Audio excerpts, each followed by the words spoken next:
হজরত জুনায়েদ বাগদাদী রহমাতুল্লাহ আলাইহ এর খেদমতে এক ব্যক্তি এসে 10 বৎসর থাকল। 10 বৎসর পর সে বলল, হজরত, এতকাল থেকে আপনার খেদমতে আছি, কিন্তু কোনো কেরামত দেখলাম না।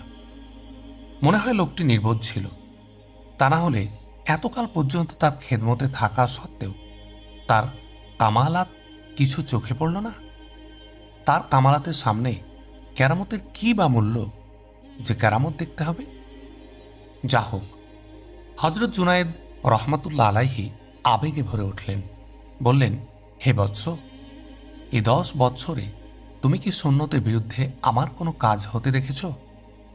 লোকটি আরজ করল, হজরত, সুন্নতের খেলাফ কোনো কাজ তো আজ পর্যন্ত আমি আপনার হতে দেখিনি। তিনি বললেন, তবে এর চেয়ে বড় কেরামত আর কি দেখতে চাও? 10 বৎসর পর্যন্ত সুন্নত বিরোধী কোনো কাজ না হওয়াটাই তো বড় কেরামত। এই কথা শুনে লোকটির চোখ খুলে গেল। সে আর কখনো কেরামত দেখতে চায়নি।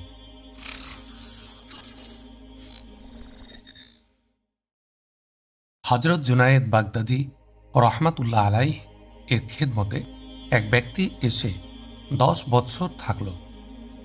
10 বৎসর পর সে বলল, হজরত, এতকাল থেকে আপনার খেদমতে আছি, কিন্তু কোনো কেরামত দেখলাম না।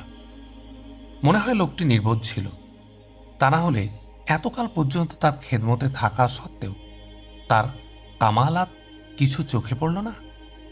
তার কামালাতের সামনে কেরামতের কি বা মূল্য যে কেরামত দেখতে হবে? যা হোক, হজরত জুনায়েদ রহমাতুল্লাহ আলাইহি আবেগে ভরে উঠলেন। বললেন, হে বৎস, এই 10 বৎসরে তুমি কি সুন্নতের বিরুদ্ধে আমার কোনো কাজ হতে দেখেছ? লোকটি আরজ করল, হজরত, সুন্নতের খেলাফ কোনো কাজ তো আজ পর্যন্ত আমি আপনার হতে দেখিনি। তিনি বললেন, তবে এর চেয়ে বড় কেরামত আর কি দেখতে চাও?